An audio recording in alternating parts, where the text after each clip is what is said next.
Semoga dengan pertolongan Allah kepada kita dibukakan Allah pintu hati. Semua yang kita buat ini menjadi amal jariah sampai kita nanti menghadap Allah Subhanahu wa taala. Amin ya rabbal alamin. Ini yang pertama. Yang kedua, yasma'ul mayyita salasun. Yang mengiringi mayat hingga ke liang lahat itu ada 3. Yang pertama, maluhu, hartanya. Kalau kita ada kereta, motosikal, ikut mengiring kita. Bukan kata saya, kata Nabi SAW. Maluhu, harta. Harta ikut mengiring sampai ke tempat parking kereta di dekat pekuburan pemakaman. Yang kedua yang akan mengiring kita adalah ahluhu. Istri, anak, cucu, menantu ikut mengiring kita. Tapi yang mahu masuk ke dalam liang lahat tak banyak. Paling banyak 3. Satu megang kepala, satu megang badan, satu megang kaki. Selepas itu mereka letakkan kita. Kata Nabi, yarji'usnani. Yang 2 ni balik ke rumah. Harta balik, keluarga pun balik, istri balik. Saya beberapa kali ikut pemakaman. Sebenarnya perempuan tak boleh ikut pemakaman, tapi di beberapa tempat saya tengok perempuan ikut pemakaman. Banyak yang menangis di tepi kubur. Saya sangka menangis betul, rupanya selepas itu dia balik juga ke rumah. Kata Nabi SAW, yarji'usnani, yang 2 ni balik ke rumah. Harta balik ke rumah, kereta, motosikal balik, anak, istri, keluarga pun balik juga. Wa yabqa wahidun, yang tinggal kekal hanya 1 saja. Mana yang tinggal kekal? Itulah dia tanah wakaf yang pernah kita tolongkan untuk masjid, dinding masjid, atap masjid, ekor masjid. Semua yang kita bagikan itulah yang menolong kita di hadapan Allah Subhanahu wa ta'ala. Itulah hakikat manusia. Pergi pagi, balik petang, kepala jadi kaki, kaki jadi kepala, bertungkus lumus, bersusah payah.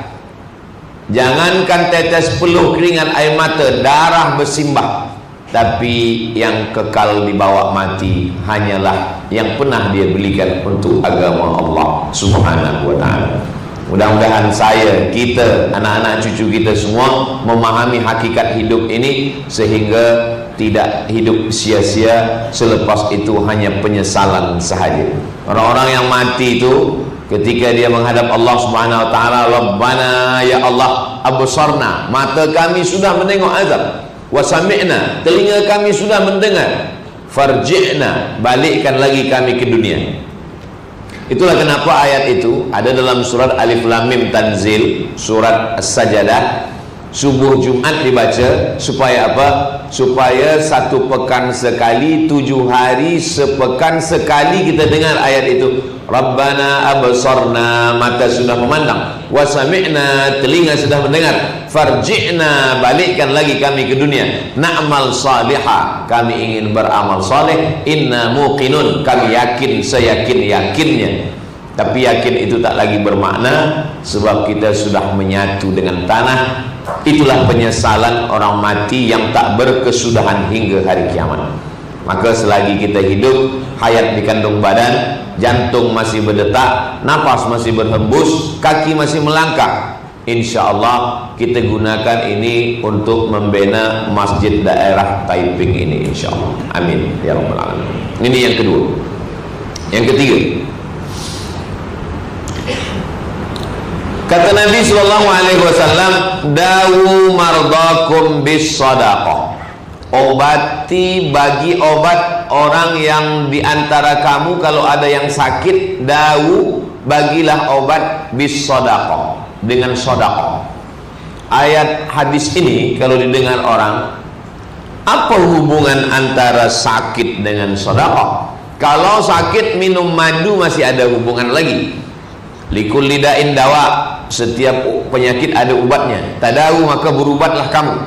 Kemudian apa ubat yang paling elok? Habbatus sauda syifaun min kulli da'. Habbah, biji-biji sauda hitam, habbatus sauda syifaun min kulli da', obat dari segala macam penyakit. Hadisnya sahih. Hadis tentang madu pun elok juga. Alaikum bisyifa ini, hendaklah kamu berobat dengan dua ubat, al-asal wal Quran. Asal, madu pun perubatan doktor-doktor pun dah cakapkan tentang manfaat daripada asal madu ni, elok. Cuma sekarang banyak orang suka minum madu sakit sebab gula darah tinggi, sebab madu sekarang banyak bercampur dengan gula banyak. Maka kalau tak yakin betul madu ni original, jangan minum. Banyak orang tanya ke saya, macam mana kita boleh tahu madu ni original atau tidak, Ustaz? Bawa balik ke rumah, kalau bini kita mengamuk, itu original. Ada juga orang menyebut makanan yang boleh menjadi ubat adalah makanan al-bazinjan syifa'un min kulli da', terung obat dari segala macam penyakit. Itu hadis palsu. Hadis tentang terung palsu. Yang membuat siapa? Tukang jual terung. Dia nak lakukan. Maka tidak semua hadis ni sahih. Tapi hadis tentang madu, hadis tentang habbah sauda, elok, tak masalah. Tapi ada satu hadis, kalau kita fikir-fikir tak ada hubungan. Macam mana sedekah boleh menjadi ubat? Tapi hadis ni sahih. Kata Nabi SAW, dawu mardakum bis sedekah, obatilah orang yang sakit di antara kamu dengan sedekah.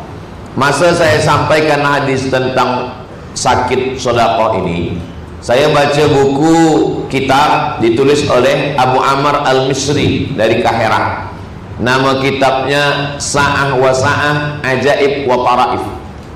Sudah diterjemahkan dalam bahasa Melayu. Semua ada saatnya. Ada saat sakit, ada saat sihat, ada saat senang, ada saat susah. Hidup kita ini memang begitu, semua ada saat. Jadi ada orang Saudi Arabia sakit, kemudian dia pergi check up ke Amerika. Sampai di sana kata doktor, pergi balik ke rumah, makan sedap, tidur selesa. Nanti puan-puan kalau pergi ke hospital, lalu doktor cakap balik ke rumah, makan sedap, tidur selesa, itu maknanya malaikat maut dah dekat. Makna tak ada harapan lagi. Jadi kata dia, baliklah. Kemudian dia ingat pada hadis Nabi, dawu mardakum bis sedekah, berubatlah kamu dengan sedekah. Akhirnya dia bagi sedekah. Selepas itu last sekali dia check up lagi, medical check up. Kata doktor, awak makan apa? Kata dia, saya makan macam biasa, tak ada minum herbal ke, makan apa ubat, tak ada.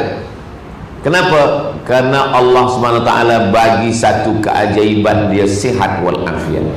Dari mana? Saya hanya amalkan satu hadis Nabi SAW, dawu mardakum bis sadaqah, berobatlah kamu dengan ubat. Ubat itu bernama sadaqah. Bagi orang yang tak bertuhan, rasa-rasa tak logik, macam mana sedekah boleh jadi ubat? Tapi bagi orang yang bertauhid, sakit datang daripada Allah, kesihatan, kesembuhan pun datang daripada Allah. Tak ada yang susah bagi Allah. Innama amruhu idza arada syai'an ayyakula lahu kun fayakun. Allah bagikan kesembuhan, kesihatan. Di satu masjid di Riau, kampung saya sampaikan hadis ini. Da'u mardakum bis sadaqah, berobatlah kamu dengan sedekah. Selepas tu bila saya balik, saya dekat kereta, dekat parking, datang seorang lelaki.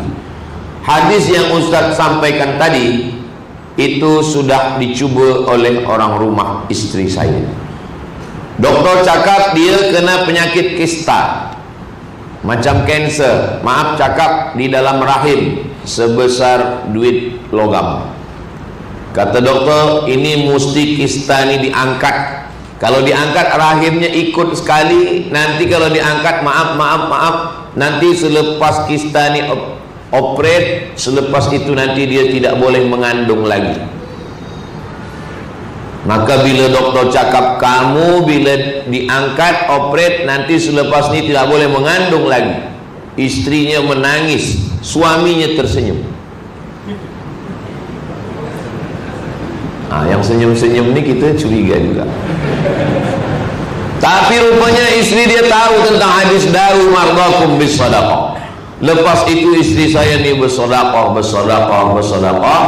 Tak lama selepas itu dia pergi sekali lagi ke hospital. Kata doktor, saya tengok rupanya selepas USG ini apa kista ni mengkerut, mengkecil-kecil, hilang.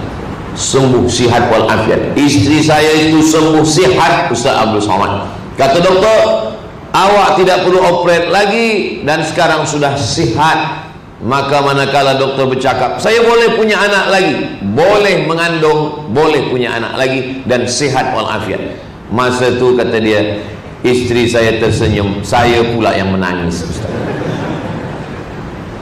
Tak ada yang mustahil bagi Allah. Maka kalau ada di antara kita, mudah-mudahan kalau ada di antara kita ini yang diuji Allah dengan sakit, Allah bagi kesihatan insyaallah. Dulu orang berkata kalau sakit ini adalah laknat, sakit ini adalah azab. Tapi bila Islam datang, la yusibul mu'min min nasabin wala wasabin wala saqamin wala syaukin. Nasabin, wasabin, syaukin. Sakit hati, susah fikiran, sakit badan, duri yang mencucuk tapak kaki, illa kaffarallahu anhu biha sayyi'at. Itu hanya cara Allah untuk menghapuskan dosa-dosa. Jadi kalau ada orang sakit, kita tengok dia, kita lawat dia di hospital, kita bagi semangat. Puan, tuan, jangan bersedih. Ini hanyalah cara Allah ingin menghapuskan dosa-dosa. Cuma kadang tak semua orang sakit sabar. Ada juga bila ketika kita bagi nasihat, ini cara Allah nak hapuskan dosa awak, dia cakap balik, dosa awak lebih banyak lagi. Kenapa awak tak sakit-sakit? Mana kita tahu keputusan Allah Ta'ala? Fa'alul lima yurid. Ada orang tak sembahyang, tak puasa, tak pernah ke masjid, tak pernah bersedekah, tapi tak sakit-sakit. Siapa namanya? Fir'aun. Jadi kalau kita salah sikit, dosa sikit, sakit, itu tanda Allah sayang sama kita. Dia nak buat kita bersih. Hatta tamshi alal ardi makanan alaihi khati'ah. Sampai dia berjalan di atas muka bumi tak ada dosa sikit pun. Asal ada dosa sikit, Allah buat sakit. Ada dosa sikit, Allah buat sakit. Tapi ada orang yang buat dosa sebanyak apapun dia tak sakit. Sebab apa? Sebab Allah ingin jadikan itu sebagai istidraj. Itulah yang kita takutkan. Jadi saya kadang sakit batuk, kadang hilang suara, kadang demam. Saya husnuzan pada Allah. Maknanya Allah ingin hilangkan dosa saya di dunia. Tapi walaupun begitu, bila kita sakit, kita tetap makan obat. Jangan sebab tazkirah ni puan-tuan nanti bila balik sakit tak nak makan ubat. Bila ditanya suami, isteri, kenapa awak tak nak makan ubat? Saya nak hilangkan semua dosa saya. Karena kata Nabi ada hadis yang lain, likulli da'in, setiap penyakit dawa ada ubatnya. Fatadau, maka berubatlah kamu. Dan salah satu ubat itu adalah dengan sedekah. Seorang ulama namanya Imam Abdurrahman bin Mahdi, ahli hadis. Datang orang sakit, lutut dia bernanah, tak sihat, tak sembuh-sembuh. Wahai Imam Abdurrahman bin Mahdi, lutut saya ini bernanah. Kata Imam Abdurrahman bin Mahdi, makanlah ubat. Saya dah makan ubat, saya dah berdoa, tapi belum juga sihat. Imam Abdurrahman bin Mahdi ingat hadis Nabi tentang dawu mardakum bis sadaqah, berobatlah dengan sedekah.